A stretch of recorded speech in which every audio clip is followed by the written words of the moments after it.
ونتوكل عليه ونعوذ بالله من شرور أنفسنا ومن سيئات أعمالنا من يهده الله فلا مضل له ومن يضلل فلا هادي له ونشهد أن محمدا عبده ورسوله أرسله بالحق بشيرا ونذيرا أما بعد فإن خير الحديث كتاب الله وخير الهدي هدي محمد صلى الله عليه وسلم وشر الأمور محدثاتها وكل محدثة بدعة وكل بدعة ضلالة وكل ضلالة في النار.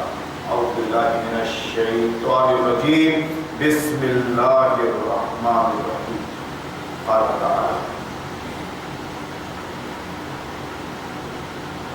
إن الشيطان لكم عدو فاتخذوه عدوا. وقال النبي صلى الله عليه وسلم: لا عزة لنا إلا بالإسلام. معزز سامعین کرام، جب کبھی خطبہ مسنونہ عربی میں پڑھتے احساس ہوتا ہے کہ اس نبی عربی کی امت کو عربی نہیں آتی.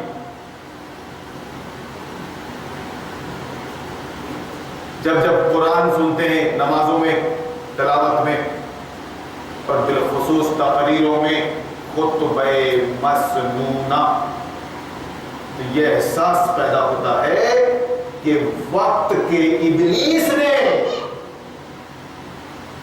قرآن کی زبان سے نبی عربی کی امت کو محروم کر دیا. پری پلان بالکل منصوبہ بنا کر، منصوبہ بند طریقے پر، یوجنا بدھ طریقے پر نبی عربی کی امت عظمیٰ کو عربی زبان سے محروم کر دیا، چھین دیا. آپ ہی بتائیے، کبھی اس کے سیکھنے کے بارے میں کوئی مولوی بولتا ہے آپ عربی سیکھو، مجبور کرتا ہے، احساس دلاتا ہے اپنے گونگے پن کا، اپنی آپا حاجی کا احساس دلاتا ہے کہ گونگے ہو تم. ایک طرف قرآن کی زبان پلاننگ کے تحت تم سے چھین لی وقت کے یہود و نصارہ نے، اور دوسری طرف پلاننگ کے ساتھ ہی اپنی زبان انگریزی پوری دنیا پر تھوپ دی. تم خود نبی عربی کی امت کے لوگوں گواہ ہو، پوسٹر بنے ہوئی ہو تم، تمہارے شرٹ میں، تمہاری بنیانوں میں لکھا ہوا ہے کچھ نہ کچھ، اور انگلش میں. تو جب بھی ہم خطبہ مسنونہ پڑھتے ہیں یا نمازوں میں کھڑے ہوتے ہیں اور امام حافظ بیچارہ، جاہل حافظ بیچارہ، جب وہ عین قاف نکال کے عربی پڑھ رہا ہوتا ہے تو ہم کو احساس ہوتا ہے کہ I don't know. یا یہی کہہ دیجئے کہ ہاں حضری میں کچھ نہیں جانتا، افسوس میں کچھ نہیں جانتا. کیا گڑ کر رہا ہے تو مسئلے پہ کھڑا ہو کے؟ میں کچھ نہیں جانتا، میرا بچہ لگا ہے انگریزی سیکھنے میں. یہ خطبہ جمعہ کا وقت تم کو احساس دلانے کے لیے ہے، یہاں کوئی لیسن پڑھانے کے لیے نہیں ہے، سبق دینے کے لیے نہیں ہے. تمہاری غفلتوں کی طرف اشارہ کہ امت کے کروڑوں لوگوں، تم بھی بڑے بھولے بھالے، ہپا اور پپا بولنے والے پانی اور دانے کا سدے ہوئے تم مکار، فاجر اور فاسق، ضدی اور حج دھرمی، دنیا دار. موت کا ڈر تمہارے کلیجے میں، تو پھر جیسی روح ویسے فرشتے، جیسے تب ویسے تمہارے قائم، تمہارے امام، تمہارے عالم. شور موسیرے بھائی، دنیا بھر میں خطبے ہو رہے ہوں گے اس وقت، حرم شریف میں بھی خطبہ ہوتا ہے. اپنے متولی اور صدر سے ڈرتے ہوئے، متولی اور صدر سے ڈرتے ہوئے حرم شریف کے اندر دنیا کی لاکھوں مساجد کا کیا ذکر کریں. ظاہر بات ہے کہ ڈرتے ہوئے بات کرنا پڑے گا صدر سے, متولی سے اور ممبران سے, ورنہ لائن لگی ہے حفاظ کی اور علماء کی, ہاڑے کے ٹٹوؤں کی, ایک جائے گا دوسرا آئے گا, بال بچے پالنا ہے اس کو. میرے بھائیوں, تو یہ احساس مجھے ہوتا ہے, میں آپ کے اندر جگانے کی کوشش کر رہا ہوں کہ صبح کا بھولا اگر شام کو بھی واپس آ جائے تو اس کو بھولا نہیں کہتے. آپ اپنی مادری زبان کے بعد اولیت دیجئے, اہمیت دیجئے زبان عربی کو. جب آپ پڑھیں گے قرآن, آپ کے کلیجے سے اپیل کرے گا, وہ آپ کے دماغ سے اپیل کرے گا. دنیا کی سب سے عظیم الشان کتاب جس نے غیر ترقی یافتہ دور میں عرب جیسی سرزمین میں 23 سال کے اندر ڈنکا بجا دیا تھا, باطل کو سر نگو کر دیا تھا, دانت توڑ کے کوبروں کے ناگوں کے پٹانے میں رکھ لیا تھا, کفار اور مشرکین کو ہمارے نبی عربی نے ذمہ بنا لیا تھا. ذمہ یعنی ٹیکس پیئی, حقوق انسانی تو ویسے ہی ادا کیا محمد رسول اللہ نے جیسے اپنے ساتھیوں کے ساتھ. اللہ والے انصاف کرتے, اللہ والے ظلم نہیں کرتے, اللہ والے اللہ کی طرف بلاتے ہیں.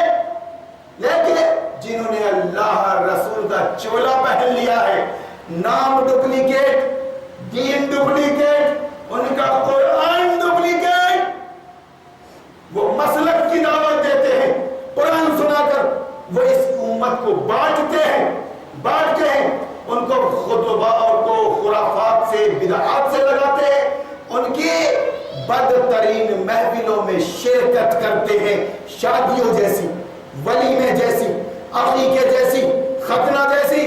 آپ بولو گے یہ تو مسنون ہے, مسنون کے طریقے پہ, سنت کے طریقے پہ کہا کرتے ہوتا فاسقو, وہابیو, سنیو, تبلیغیو, تم سماج کو نبھا رہے ہو, شریعت کو چھوڑ کر خدا نے تم پر زمین تنگ کر دی, ڈھانپے سے نہیں ڈھپ رہی ہے خدا کی قسم. شادی سامنے ہے, 12 سال ہو گئے, 22 سال ہو گئے, 32 سال ہونے جا رہے ہیں, بچوں کی شادیاں نہیں ہو رہی ہیں, نکاح نہیں ہو رہے ہوں گے. کیوں کہ تیاری میں لگی ہے ماں, تیاری میں لگا ہے باپ, تیاری میں لگا ہے خاندان. تو کولر دے دے, تو فریج دے دے, تو الماری دے دے, تو دیوان دے دے, تو چھلا دے دے, بھیک مانگ رہا تھا, شرم نہیں آتی. تم نے پیدا کیا تھا اولاد کو, تم اگر شریعت کو نبھا دیتے تو بچی کا نکاح بلوغت کے بعد فوراً کر دیتے. وہ بھاگتی نہیں, وہ بھاگتا نہیں. جس کے گھر کی لڑکی بھاگ گئی, جس کے گھر کا لڑکا بھاگ گیا, لے گئے, خودکشی کر لے جاؤ, مر جاؤ, چلے بھر پانی میں ڈوب کر. منہ مت دکھانا سماج کو, کالا منہ کر لیا تم لوگوں نے.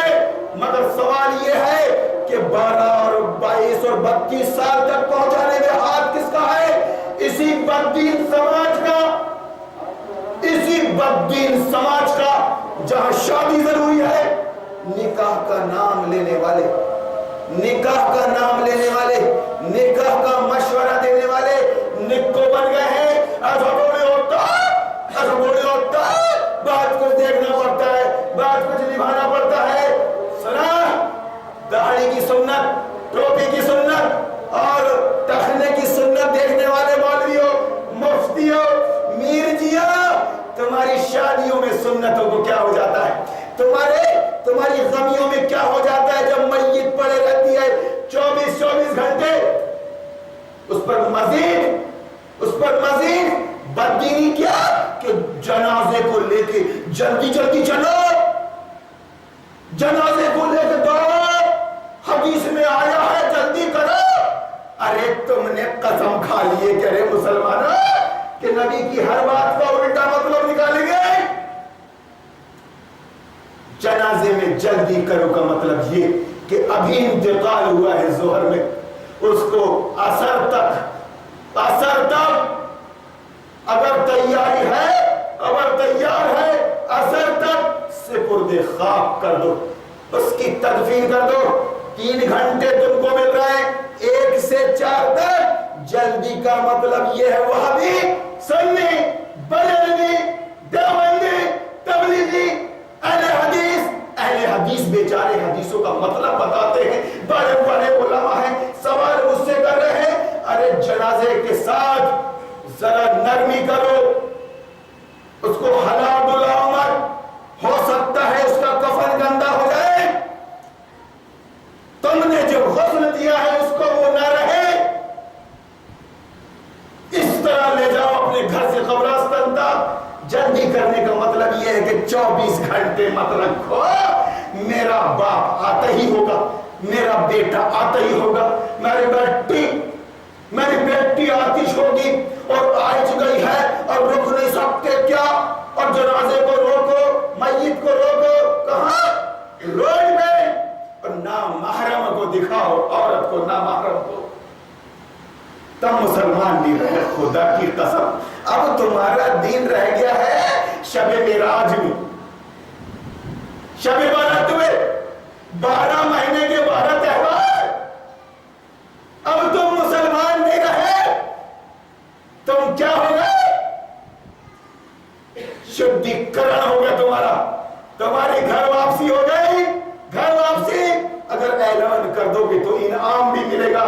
سنو سیدو، مرزا، افغانی، تورانی، سنو وہابی و سنیوں، اسلام کو بدنام کرنے والوں، دنیا کو بتاؤ جو اسلام کو بدنام کرے گا اللہ اس کو دنیا میں ذلیل کر دے گا، اور اللہ نے تم کو ذلیل کر دیا۔ 2 کاڑی کی عزت نہیں ہے تمہاری سماج میں۔ جانتے ہو عزت کس کو کہتے ہیں؟ عزت کا فلسفہ کیا ہوتا ہے؟ عظمت اور مرتبہ کس کو کہتے ہیں؟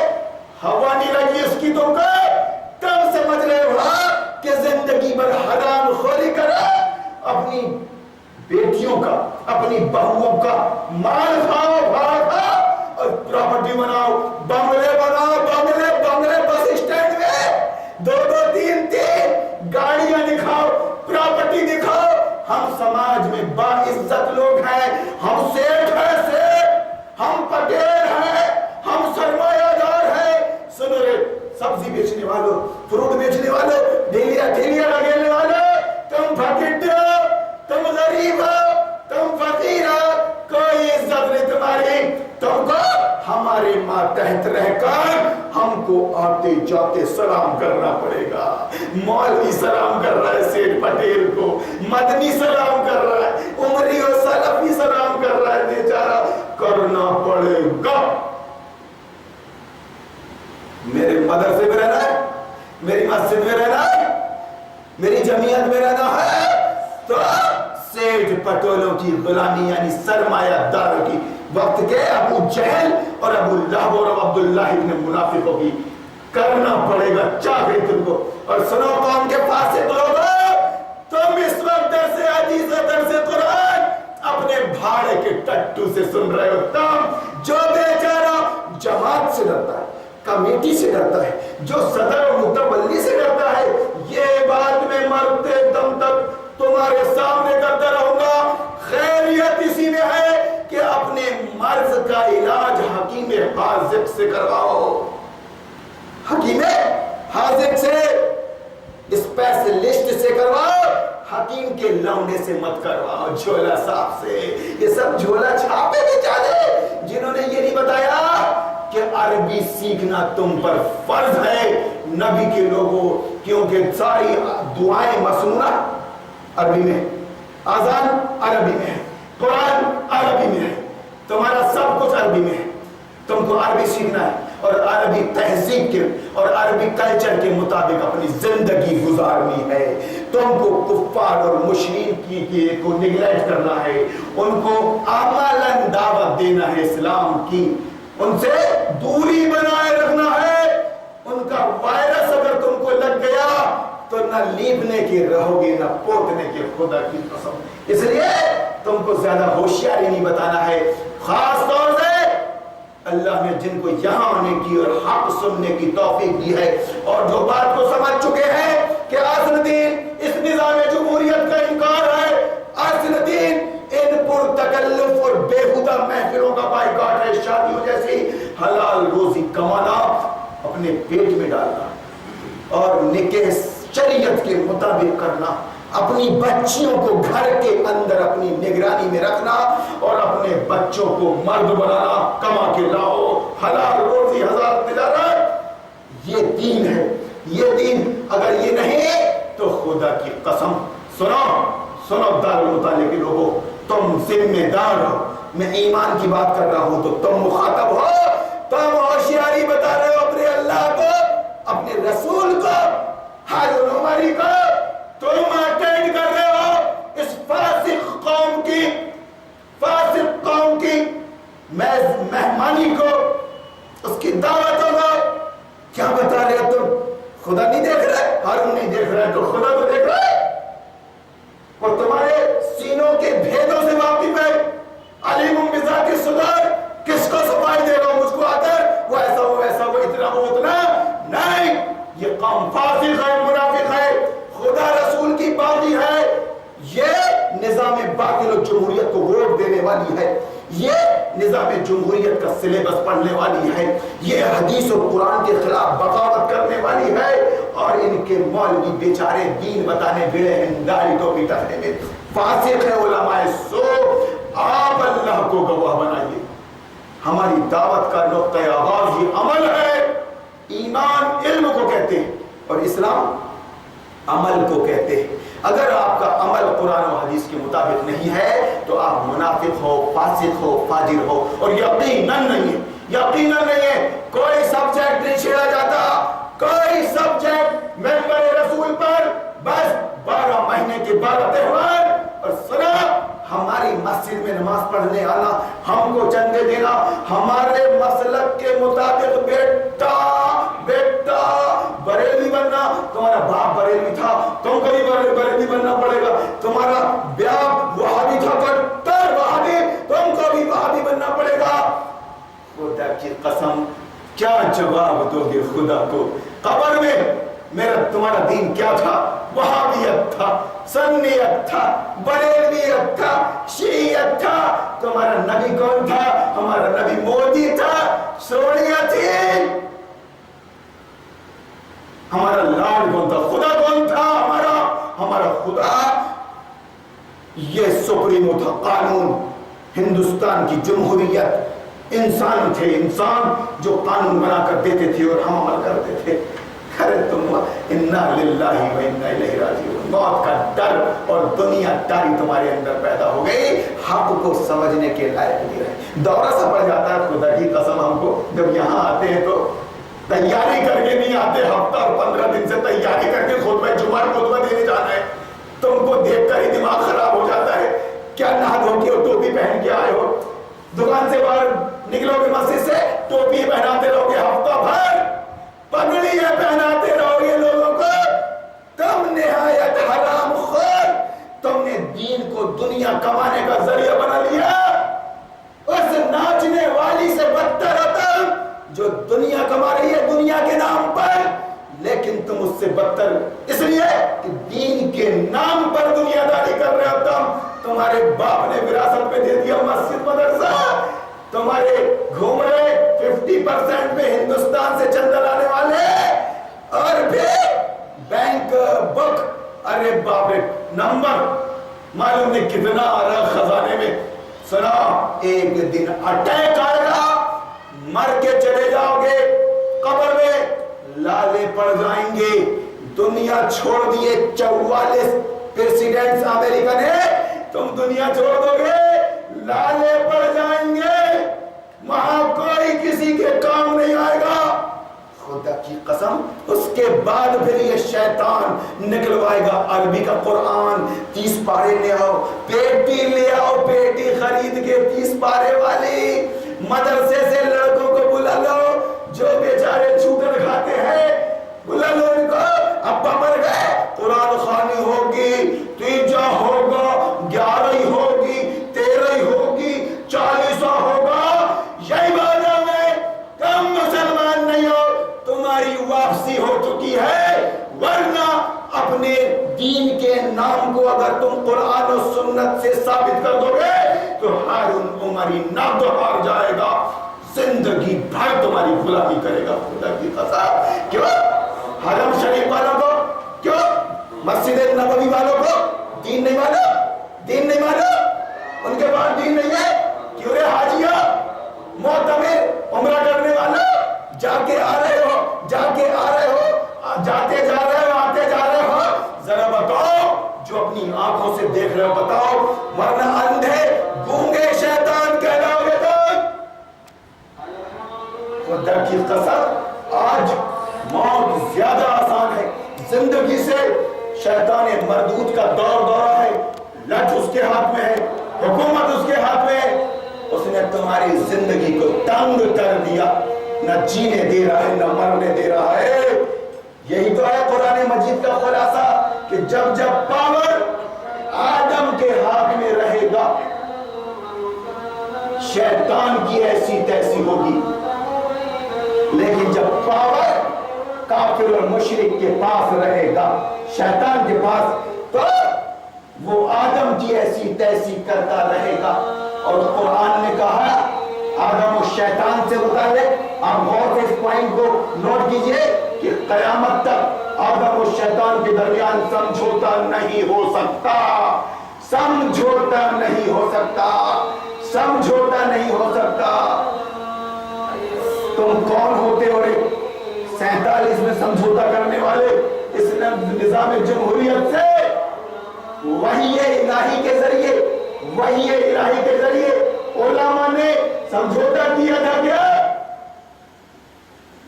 تم کون ہوتے ہو سمجھوتا کرنے والے؟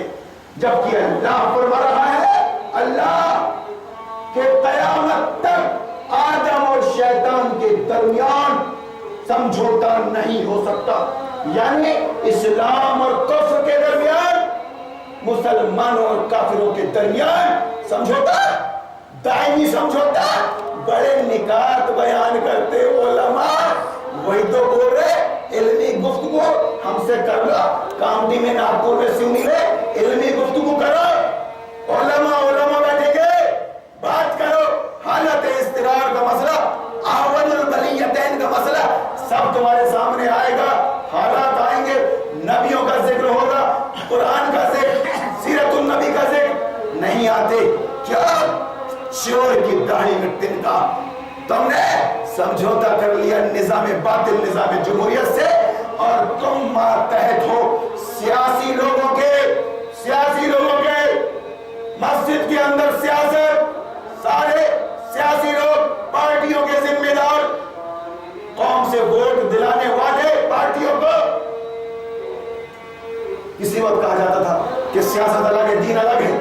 میں اس وقت کہا کرتا تھا کہ جب الگ الگ ہے تو سیاسی لوگ مسجد کے اندر ذمہ دار کیوں ہیں؟ لیکن وہ بات بھی ختم ہو گئی، اب تو سمجھوتا ہو گیا. سمجھوتا ہی عین دین ہے. تو میں آپ کو یہ بتا رہا ہوں، اللہ نے قرآن میں فرمایا ان الشیطان لکم عدو فاتخذوہ عدوا، وہ شیطان تمہارا دشمن ہے. اور آدم کے بچوں، بالخصوص مسلمانوں، تم اس شیطان کو اپنا دشمن بنائے رکھنا. اس دشمن، اس شیطان کو دشمن بنائے رکھنا. شیطان کس کا نام ہے؟ کسی ہوا کا نام نہیں ہے، وایو منڈل کا. وہ انسانوں میں ہوتے، وہ جنوں میں ہوتے. انسانوں میں جو اپنی زبان سے ہی انکار کر دے، کوئی گاڈ نہیں، کوئی ایشور نہیں، کوئی خدا نہیں، کوئی پرلوک نہیں، وہ کافر ہے، مشرک ہے، شیطان ہے. وہ قرآن کی زبان میں جو مسلمان قرآن پر عمل کرنے سے اور شریعت پر عمل کرنے سے انکار کر دے، وہ شیطان ہے. شیطان، اس کو اپنا دشمن بنائے رکھو. تم تو اس سے دوستی اور یاری کر رہے یار، اس کے فنکشنوں میں جا رہے ہو، مسلمان سمجھ رہے عباس نقوی کو، شہنواز کو، اعظم خان کو، اویسی کو تم مسلمان سمجھ رہے ہو. تم شاہر ہو. تم کو معلوم نہیں کون سی شپت لے کے وہ بیٹھا تھا پارلیمنٹ میں سچے دل سے قرآن اور شریعت کا نہیں، ہندوستان کے قانون کا پابند رہوں گا. پھر بھی تم اس کو مسلمان، تم جیسے وہ ویسے، جیسے لوگ ویسے فرشتے. کو آگ سے بچنے کا مشورہ دے رہا ہوں، خدا کی قسمیں کھا رہا ہوں ممبر رسول پر کہ 1000 بار بھی تم کلمہ پڑھ لو گے، 1000 نیکیاں تم خدمت خلقی کر لو گے، اللہ کے عذاب سے، اللہ کی آگ سے نہیں بچ سکو گے۔ اللہ کی آگ سے بچنے کے لیے تم کو صرف اللہ کے ہو کر رہنا ہے، اللہ کے آگے سر جھکانا ہے، اللہ کو حاکم اور احکم الحاکمین کی حیثیت سے مان کر اپنی زندگی میں شریعت کو اور قرآن کو جگہ دینا ہے۔ جو ہوگا وہ قرآن اور سنت کے مطابق ہوگا، اس پہ سب کو آمنا و صدقنا کہنا پڑے گا، کوئی اپنی نہیں چلائے گا۔ تمہارے درمیان سنو، خاص طور سے تم لوگ سنو، اگر کوئی اختلاف ہو رہا ہے دوستوں میں، میاں بیوی میں یا پھر خاندان میں، تو مسئلہ حل کیا جائے گا قرآن و سنت کے مطابق۔ جو فیصل بنیں گے وہ علماء ہوں گے، علماء حق، باقاعدہ ٹوپی داڑھی والے علماء نہیں۔ شرمناک بات میں نے ایک پیپر میں پڑھی کہ ابھی 3 طلاق کو لے کے ایک میٹنگ ہوئی تھی، 7 دن چلا تھا، 7 دن پترکاروں کا، اس میں کوئی ایک عالم نہیں، سارے جوہلا آپس میں بیٹھ کے 3 طلاق پہ بات کر رہے ہیں۔ ارے یہ 3 طلاق کوئی مسئلہ ہی نہیں ہے، یہ سیاسی ایشو ہے، سیاسی ایشو۔ بالکل ویسا ہی ہے کہ میں تمہاری بیوی کو بہکاؤں، میں تمہاری بیوی کو بہکاؤں، میاں بیوی میں کھٹ پٹ چلتی رہتی ہے، اللہ ماشاء اللہ، جو نیک جوڑے ہیں ان میں نہیں چلتی۔ میں تمہاری بیوی کو بہکا رہا ہوں، اسی طرح یہ حکومت مسلمانوں کی عورتوں کو بہکا رہی ہے۔ مسئلہ 3 طلاق ہے، جد بھی اپنا ہے، پڑھ بھی اپنا ہے، کیوں کہ کسی طرح مسلمان ووٹ کے لحاظ سے بٹے تو ارے مرد نہیں دیتا تو بیوی تو دے، کہ یہ ہمارا فیور کر رہی ہے بھیا، فیور۔ بڑی اچھی حکومت اللہ، بڑی اچھی حکومت۔ یاد رکھیے سیاسی لوگ جو بھی چال چلتے ہیں ووٹ بینک کی حساب سے چلتے ہیں، ووٹ بینک مسلمانوں کے اندر تفریق۔ سنیے آپ، خدا کی قسم، جو عورت خاتون ہوتی ہے، پردہ نشی ہوتی ہے، اللہ رسول کو نبھانے والی خاندانی عورت طلاق کے لفظ کو زبان پر لانا پسند نہیں کرتی، طلاق کے نام کو برداشت نہیں کرتی، پوری زندگی ظالم مرد کے سامنے گزار دیتی ہے، مگر اف نہیں کرتی، شکایت نہیں کرتی اپنے مائکے والوں سے بھی، کیونکہ میرا سسرال میری عزت ہے، شوہر میری عزت ہے، میرا اپنا ایک رتبہ ہے، میں گھر کی بات باہر کیسے کروں؟ یہ فوٹو کھچانے والیاں، یہ بیان دینے والیاں، یہ جلوس رنشن میں بیٹھنے والیاں 3 طلاق کے بہانے میں یہ شریف نہیں ہے، ان کا کوئی تعلق دین سے اور شرافت سے نہیں ہے۔ میں تم کو یہ مسئلے نہیں بتاتا رہوں گا کہ یہ 3 طلاق ہو جاتی ہے کہ نہیں ہو جاتی ہے۔ اگر اس سلسلے میں A to Z سمجھنا چاہتے ہو تو بلاؤ، وہاں بھی سنی تبلیغی مولویوں کو بلاؤ، مجھ کو بلاؤ، اور باقاعدہ اوپن پروگرام میں طلاق 3 طلاق جائز ہے یا ناجائز اس مسئلے پہ بات کرو تو کھل کے بات کریں گے۔ میں سیاسی پہلو آپ کے سامنے لا رہا ہوں کہ یہ کچھ ہے جی نہیں، نہ وہاں کوئی شرافت ہے۔ خدا کی قسم، حلال چیزوں میں سب سے زیادہ مقبول اور ناپسند چیز اللہ کے نزدیک طلاق ہے۔ اور میں نے عرض کر دیا، ایک شریف عورت ظلم سہ لیتی ہے لیکن چھوڑ چھٹی نہیں چاہتی۔ وہ مرد جو 3 طلاق دے رہا ہے، غصے میں آدمی بہت کچھ بول جاتا ہے جس کا شمار شریعت میں نہیں ہے۔